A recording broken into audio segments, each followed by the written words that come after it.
Well, we do have to talk about something serious. Yes. And one of the things that came out this week, I follow a housing economist, Elliot Eisenberg, just does a great job. And one of the things I'm always looking at is when is the day-to-day things that I'm seeing happen in the market, when do the statistics catch up with what I'm seeing on the ground every day in sales? And this week, some of those stats came out that were very, very interesting. It has to do with the millennial home buyer segment, which is now one of the largest groups of buyers. And then it has to do with what's been going on with resale inventory and new construction. So statistically, these numbers are insane for real estate. So some final stats are in for our 2024 market. And the new home construction, the home builder stats are crazy. So 40% of sales for home builders were to first-time buyers. 40% of new construction. If you go back to 2018, 2019, pre-COVID, that stat was only 25%. Nationally, that stat has changed by 15%, which is a massive, massive statistical change to move in that situation. Now we compare that to what's the option? If you're not buying new construction, you're buying a used house. Yes. Previously lived in. We call that resale in the industry. If you look at existing home sales, back in 2019, that was 33% went to first-time home buyers. Now that number has dropped all the way to 24%. So it's flipped in that situation. So here's the crazy part about it. The median price of a new home is now 1% less than an existing house. 5 years ago, that number was flipped.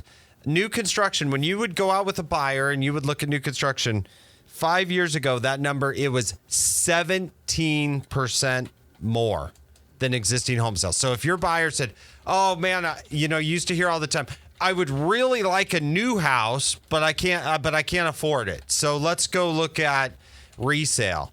Well, now that median number is below what's going on in the resale market.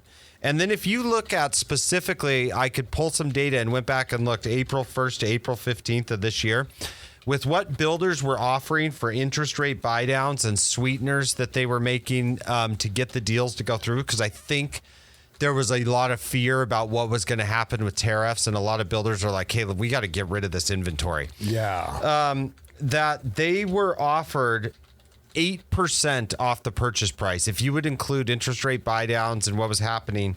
So the summary here is that new construction homes right now are an absolutely great value. So you got to go back and look. And so this was a comparison to what I had just 3 weeks ago when I ran a video that got some traction that said no one is selling their homes. And so we talked about what was going on in the resale market, and that's also a factor that are pushing a lot of buyers to this new construction market. So why is it usually more to build new in the past? Okay, so you got to look at why is it normally 17% higher to buy new construction? Well, number one, they're using brand new building materials. Yes. Okay, and that's probably, if that market is flipped upside down right now, that's probably not going to get better with tariffs when some of these tariff pricing products start to hit. If some of them stay, which there are deals being made, but no one knows exactly what's happening yet. And so, but new construction materials are generally more. Also, in your opinion, are labor costs, John, getting higher or lower? Absolutely. Higher.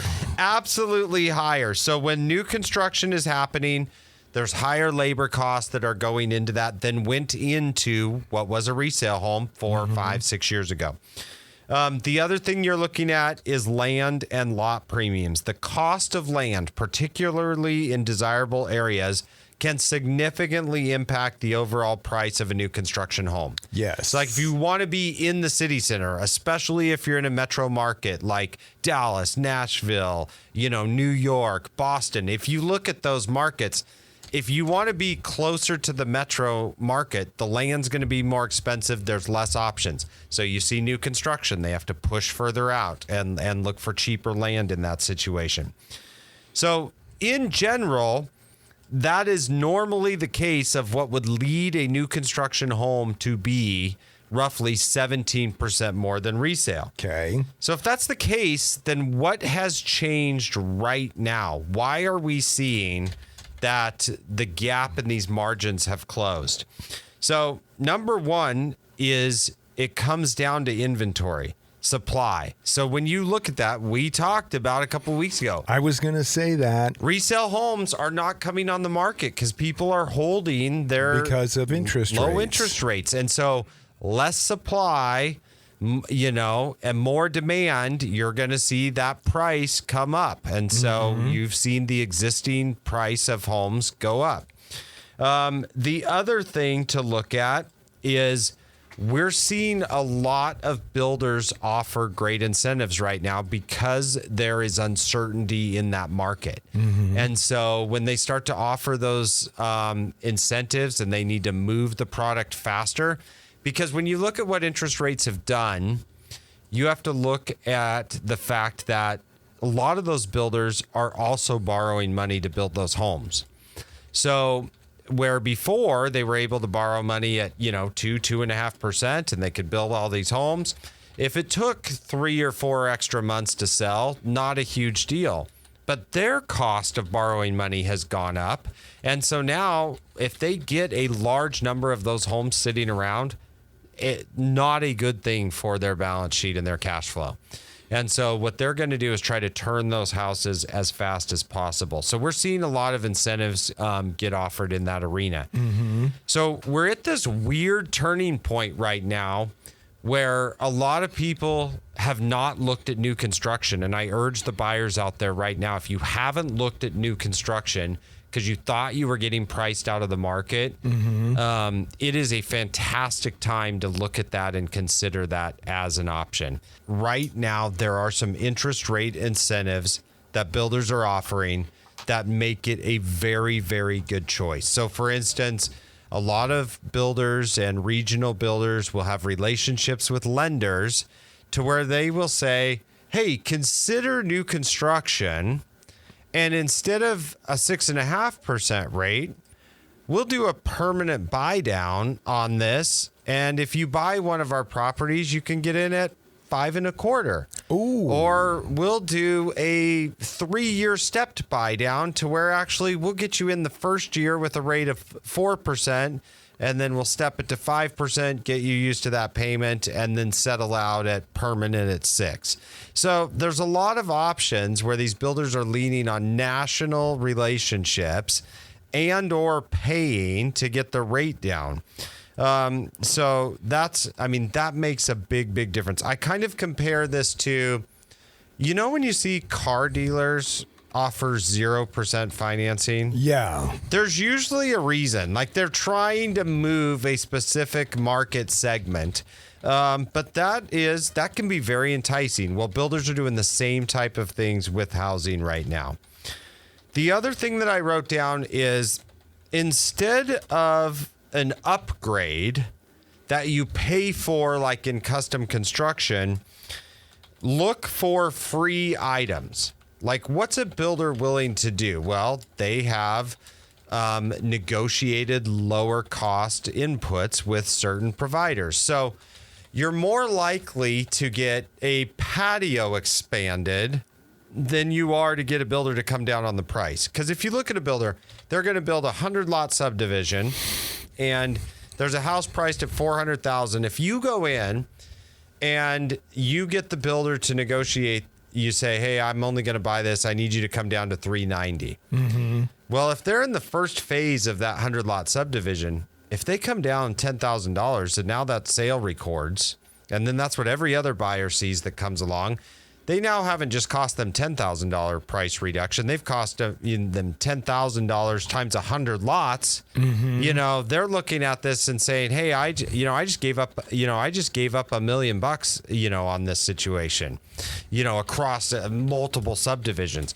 But what they are more likely to do is you're like, hey, okay, I'll pay your $400. But you know what? I need that patio extended to go the full length of the back of the house.